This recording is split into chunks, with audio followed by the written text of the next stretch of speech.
Hey guys, what's going on? Jebb here. And in today's video, I am joined by our very own cryptocurrency CPA, Lorenzo. Lorenzo, thank you very much for joining us. I want to talk a little bit about actual financial advice that I can't give, but you can give because you're licensed. How are you doing, buddy? I'm doing awesome. And you know, it's so funny because on the YouTubes, you always hear, I'm not a financial advisor. This is not financial advice. It's like the common term. It's almost a joke at this point. It is. But we got it here today. Yeah, we got the financial advice. Yeah, exactly. No, I tweeted out earlier just so everybody knows where some of the questions for today are going to be coming from. This is why you need to follow me on Twitter, because you'll get, you know, in a video, maybe. I tweeted out earlier, I'm about to interview our crypto CPA for the channel. What are some questions you would like hashtag actual financial advice on? And I'm going to be asking Lorenzo some of those questions. So I'm excited for this conversation, Lorenzo. You've been helping me a lot with our cryptocurrency taxes. Let's just jump right into it. You ready? Let's go. Yeah, let's do go. it. Let's start with the questions. Awesome. Well, one of the first questions I want to ask you here that somebody asked on Twitter, let me find it. Kevin JKH tweeted at me and he said, using crypto to purchase NFTs, how do we calculate the gain and loss depending upon Ethereum being used for purchase, and if holding the ETH is less than a year, assuming it's a short-term gain? Basically, what is the crypto tax implications around NFTs? We're going to get into normal cryptocurrency also, but that was one of the first questions that was brought up to me. Well, I think before we even get into actual specifics, I want to just mention one thing. Sure, yeah, absolutely. And then we'll get right into the NFT question. I've been treating everything across the board with a common strategy. And that's one, I really would like to extend all my cryptocurrency clients. When I put them on extension, meaning they're not filing 415, they're going to file, 3 months later with an extension. So the reason being is the IRS has not said anything yet on how to handle cryptocurrency. If they had their mouths shut, they've been Zippo closed all this time, and it's going to happen soon. But until that day, no one really truly knows exactly how all of these will be treated. So let's just put that out there. Like, I'm going to be extending everyone because I'm waiting for all of this to actually come out to say exactly how they're treated. But I will tell you how I am treating all of this across the board for all of my clients.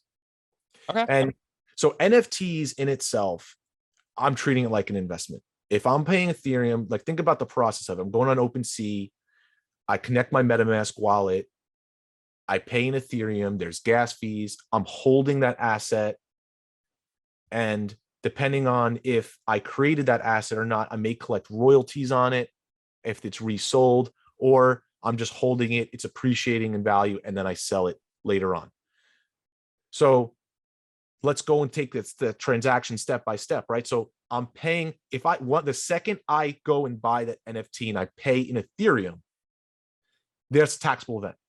Right. So if I bought Ethereum last year at $1,000 and now it's at $4,000 and I sell it, I will pay gains on that piece of Ethereum that I use for purchase the NFT. Makes sense. That's the first taxable event. Next, I'm holding it, right? If you hold it for more than a year, now you're in the long-term capital gains category. If you hold it and sell it in under a year, you're going to be taxed in the short-term capital gains category. Pretty simple. And if you make money, that gain from that initial, let's say you bought it at, 0.1 Ethereum, which was worth, $4,000 at the time. So you pay $400. If you sold that for $1,000, you will pay $600 in capital gains. Right. So, it's two different transactions. Then it's that you're paying capital gains on the Ethereum being sold, and then on the NFT eventually being sold too, right? Yeah. Gotcha. Yeah. So keep it simple. Like, I always try and keep things as simple as possible. So it's two transactions. And the beauty of what these tax softwares that will be out, which we'll be talking about shortly, is they record all of this for you. So don't have to go worry about, I bought Ethereum at this price and then I swapped it. It was this price at the gain. And then it's a nightmare to track.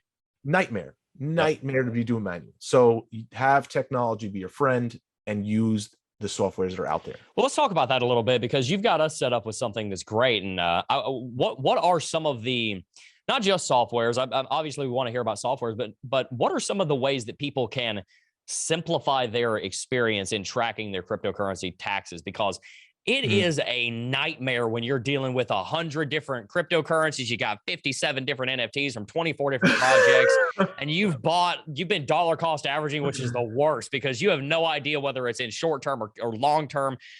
Help us out here. Like, can software solve all these problems? And what are some problems that software can't solve? And then how might you solve those? Yeah. So I think that the best way for anyone is not have 17 different exchanges and wallets that you're using. I mean, I'm a culprit of it. Done.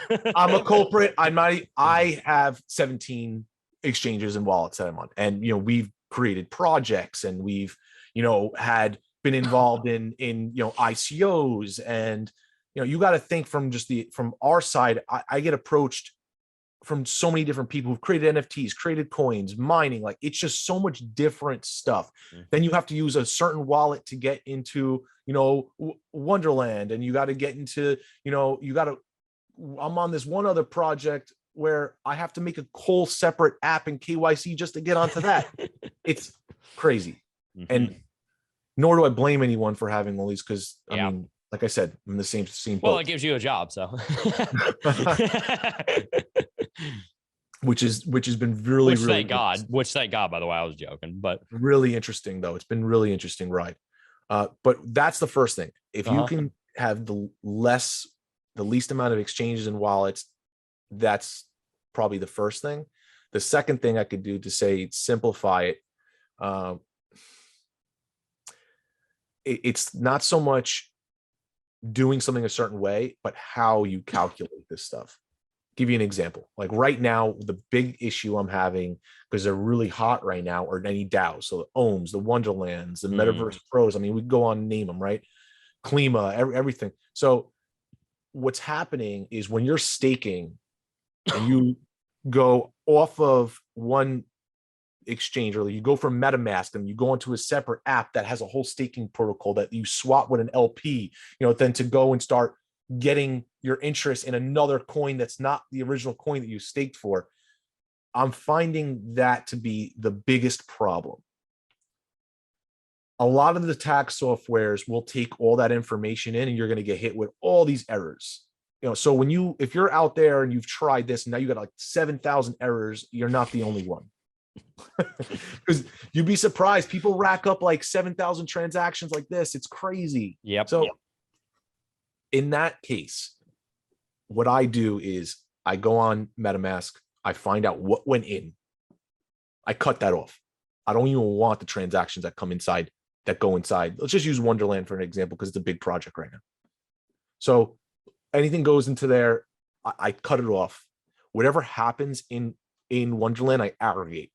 I don't take every day's transaction. Gotcha. A little bit manual, but I'll take every transaction, aggregate it, and then when you come back, if you made money, I take that difference. Right. So it's all about simplifying, and the IRS is going to let you get away with that then, because that's something that we've talked about before, that we've had to deal with before. Is like, okay, we've got 50,000 transactions here, and are we supposed to track every single one of these down to the millisecond? Is it okay to aggregate things like that? It depends. Yes and no. I mean, for this situation in particular, I find that if I'm bringing in that information and it's giving me the wrong data, then yeah. And what I do to protect on that, right? So this is my process, and I feel like this makes my clients feel really comfortable and at ease and like a peace of mind to it. As a CPA, I can sign off on things. So I go in from the second I start with a client, folder on the top, engagement letter. I'm your crypto CPA. I'm responsible for the calculation. Any information you need for the calculation will be in this packet. So, if there's a problem, I look at it like this. We're so new in this, and there's no rules, that we have the benefit of the doubt. And that's the power that's on our hands. I think that's a great card to have. Yeah, right. To say, hey, IRS, sorry, this is how I handled it. This is what I did. This is my evidence. But you didn't give us any rules. You didn't explain how you wanted it done. So this is the best we could do, right? Which goes back to why I'm extending everyone. Makes sense. Because in March, like they haven't done it now, we're in December. So what are they going to do? January 1st, let's say hypothetically they come out with rules. And the rules they come out with, which I they're probably going to mess up. I don't know if you saw in the news recently, they had all the CEOs and head honchos of like all these different exchanges meet with Congress to give them a rundown on Maxine Waters was running it. Yeah. Yeah. So you're going to tell me after one day they're experts in crypto and they're going to make rules to govern close. the whole entire. Not even close. They're probably years behind. They're years behind. The thing is, the tax code's that tall off the desk. Actually, I take that back. It's that tall off the floor because there's so many rules and regulations. But let me ask you this, because this is let's get like really kind of general, but into an area where people will really be able to take some nuggets away, because obviously, we could have this conversation for 7 hours and go into specifics, but let's try to be a little bit general here. What are, here's a question from Sway Oholo Yolo. That's a name over on Twitter. I swear, that's it. Go check. He said, what kind of withdrawals, and I'll extend that, and transactions raise red flags with the IRS? Oh, good question. Yeah, good question. Yeah. Yeah. So, and this is actually really, really helpful. So think about the mental process of it. So when you put everything into these softwares, one thing that always is a huge red flag for me is when I see this, I take a step back, and I say, stop, we got to fix something here. This is a flag for me. So when you put everything into the softwares, they're really smart. As complicated as this is, the blockchain is just a ton of data, and it's very easy to sort data. I mean, you go on an Excel that has 7,000 lines, you just put filter, and now you can filter all those lines out with a click. It's no different with crypto and blockchain. So when they see money go from Coinbase to crypto.com, but they don't see the crypto.com to MetaMask and the MetaMask to Coinbase, that connection, that flow, the software goes, warning, what's going on here? Why doesn't this connect? So with withdrawals and that, with the question, when I see a lot of errors, so when I see a lot of quantity of errors that don't connect, and when I see the volume, when I see the monetary value high, I take a step back and say, we need to fix something. There's something wrong here. If I see $200 that's misplaced somewhere, that's not a problem. Like counting error. Yeah. You can ignore the transaction and like call it a day and then move on. Make sure everything else is okay, and that's it. But when I see a lot of those errors in quantity, in monetary value, I get a little nervous. So basically you're saying it's an error like, okay, money left, but we don't know where it went, or money came in, but we don't know where it came from, right? That's kind of what we're talking about here. And you got to be careful, because what these accounting softwares do is when money comes in and it's not accounted for where it originated from, like there's no buy, but money came in, it's considered income. Right. So if it's considered income, you're going to be taxed. It's taxable. So that's what's one of the big problems that's happening with this, with like Klimas and these DAOs, is when that comes in, it's counting way too much in income. And that'd be like, earning interest on Aave or something, or a staking pool, right? You run into the same issue there, right? Simple. Those are a little more simple, but it's actually really the bonding that's the biggest problem, is because you put up this money and you're getting this interest. Right. That's technically, it's almost like a return of your principal plus interest. So that whole return of your principal is counted 100% as income. So you're getting like double. You're getting double the tax. It's like it's a disaster. Like I said, it's really tough. So like, if you're out there and you experience this, don't get too upset, because it's tough. Yeah, no, it sounds pretty jacked up. Well, here we got time for one more question. This is a pretty broad one also, and this is obviously what you specialize in. Legit or fantastique. I guess that's French. I don't know. Asked legit and legal ways to reduce cryptocurrency taxes. What are some broad things people can do? Oh, perfect. Okay, so I'll separate it into 3 categories. Okay. I'll give you, I guess I could do it in monetary values, right? If you're $100,000 account and below, really you have to look for deductions. You have to look for, and how do you do deductions? Do you have a side hustle? Right? Are you mining? That's one of the biggest loopholes right now. Especially even these, so especially even these strong nodes. a strong node if you look at what the IRS rules are in terms of income, if I invest in something that's a cost that will eventually return me income, it's considered a business activity, right? When you buy the node, you're putting up, let's say it's just for purposes, $10,000. That $10,000 is not coming back. That's an investment. But in return, you're getting a passive income. So for me, that's a business. So if you don't have deductions, if you're not on a side hustle, you don't have an e-commerce business, you don't have a legitimate, revenue producing activity that gives you deductions, to open up yourself to deductions, buy a node. Then you could take your cell phone, you could take your account, the fee for your accounting, your taxes, the course that you offer, let's say education, right? So now you're investing in yourself, and you're getting a benefit not only from an education side, but another reason to invest in yourself, deductions. So that's easy. Now, for anyone, this is especially for people from like that 100,000 to like 300,000 range, tax loss harvesting. Now this is for everyone, but especially if you're in that 1 to 3, because now you're like kind of 20,000 of deductions doesn't do much for you. For you to open these trusts that cost a lot of money, it may not make sense monetarily, but tax loss harvesting could be a huge way to reduce, especially with the volatility that's happening right now. Huge way to reduce your tax liability. And that's explain what that is. What is tax loss harvesting? Can you explain that to them? So we're approaching, it's December 9th right now as we're doing this video. So we have less than a month left for the year.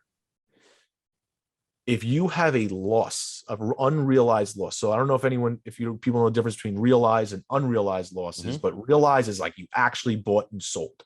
Right. Unrealized is a hodl, right? I bought Bitcoin on paper 2 years ago. I haven't sold a thing, but I'm up like $1 million, right? I'm up that $1 million, but I haven't sold anything, so I'm not taxed yet. That's unrealized. The second I sell it, it's a realized gain. So what happens is, we just had a big dip. I sent out a message to all my clients in this dip because a lot of people are now in the red, right? You bought something kind of high and now it just dropped 30%. So now you're down $5,000 in this. Let's just use an example. Let's say you lost $5,000 in this dip from where you bought it at. So you can effectively sell that, lose the 5,000, buy that asset right back, and you locked in a $5,000 loss, wiped off your taxes. That's tax loss harvesting. So a lot of these very smart, super easy. It doesn't cost you a dime. It costs you some effort and time. It doesn't cost you anything. Everyone should be looking at tax loss harvesting before this end of the year. And not only that, Jebb, look up what a wash sale is, everyone, because that's going away this year. So if you can take advantage of that, then do it. Because 2022, January 1st, you can't do that anymore. And what that is selling and buying back the same asset within 30 days. So let's say, for example, I bought Bitcoin at 25,000. It goes up to 50,000 and I sell. $25,000 gain, right? I owe taxes on a $25,000 gain. Bitcoin drops down to 40. I decide, I'm going to buy one Bitcoin back again. I'm going to put 40,000. I want to buy that one Bitcoin at 40,000. 2 days later, we get a dip like we just had. We go from 40,000 to 20,000. If I ended the year that way, I would still owe $25,000 in taxes because I sold.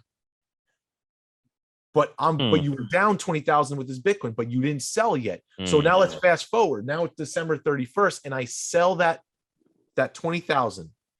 I lock in that loss. So now my $25,000 gain gets netted all the way down from 25 minus 20 is 5. So now I have a $5,000 gain. And because there's no wash sale this year, I can buy that Bitcoin right back. So I'll still have one Bitcoin. Nothing changed. And my gain went from 25,000 all the way down to 5.